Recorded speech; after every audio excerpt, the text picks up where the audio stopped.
should be removed over flimsy grounds like that. Providing an avenue for arbitrary removal of the LOP would destabilize the opposition leadership in Parliament. The leader of the opposition would have to be constantly on tenterhooks, seeking to appease the MPs on both sides to avoid that instability and the possibility of removal. All this go to show the bad faith in which the proposal is made. The timing of this proposal, considering that we have had different LOPs in the past, makes clear the true intentions. We are convinced that the bill is intended to tame the LOP and significantly weaken that office. It is a continuation of what happened when Honorable Zake Francis was illegally pushed out of the Parliamentary Commission when he started asking uncomfortable questions. The unconstitutional manner in which he was pushed out was confirmed by the Constitutional Court of this country. In addition to the foregoing, several other clauses of the bill raise more questions than answers. For example, where is the logic in the main opposition party nominating the LOP, but thereafter this LOP is not required to consult the party that nominated him or her, as clause 4 of the bill proposes? What does the provision that 2 commissioners shouldn't be from the same party imply regarding the nomination? Because the mover, under those additional clauses, says that, there should be 2 commissioners from the opposition who should not come from the same party. And we are saying that that would be a recipe for disaster. Doesn't it deprive the main opposition party of the commission on the Parliamentary Commission, since the bill essentially means that all opposition parties are entitled to nominate candidates for the 2 commissioner positions that as being proposed? And that would create the Yala situation, which we already alluded to above.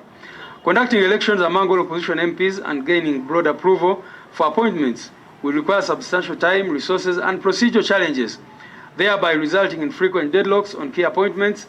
Similarly, the requirement for multi-party approval in the shadow cabinet's formation and committee leadership would slow down decision-making and create inefficiencies. This bureaucratic layering could hamper the opposition's ability to quickly respond to government policies. In conclusion, Mr. Chairman, Honorable Chair and members, the question that this committee should ask itself is, does this bill deepen multi-party democracy or not? That should be the overriding question.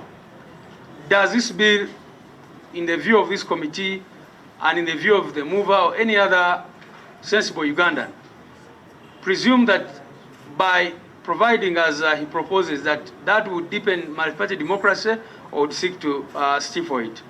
We wish to emphasize, honorable members, that our strong opposition to this bill is not in any way premised on any intention to strengthen or maintain our stand in the opposition as NUP. In fact, Honorable Chair, the National Unity Platform works day and night to ensure that it takes power and builds a new Uganda.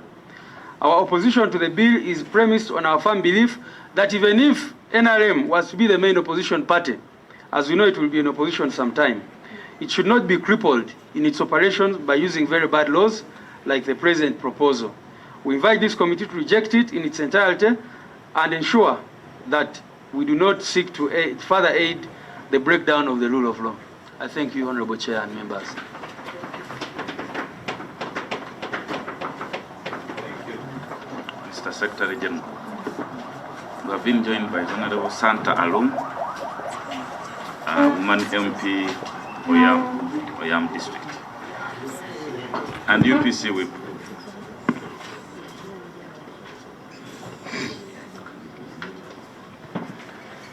We will allow the whip, the chief opposition whip, whom we had invited for tomorrow, but he's not going to be available.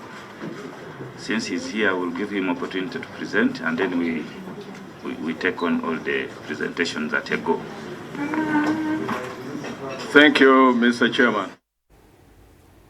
Kale obukiiko obwa Palamenti bukyagenda mu maaso era nga akadde kano bakyagenda mu maaso n'okutunula mu bbago ly'omubaka Lumu, naye nga balikubyemu ebituli nga bagamba nti ebbago lino lyandisaanyaawo enkola y'ebibiina. Kale ebisingawo ku ebyo Serwoza gyali ku Palamenti agenda kubanga abigoberera ate era akomewo abitutemeretemere tubikutuuseko mu mawulire gaffe nga bwe gatambula ag'essaawa emu Gambuuze n'ag'essaawa ennya ez'ekiro Ageesigika. Bwe tweyongerayo n'amawulire gy'otobadde ate bba abayizi abasinye ey'okuna olunaku olwaleero bayingidde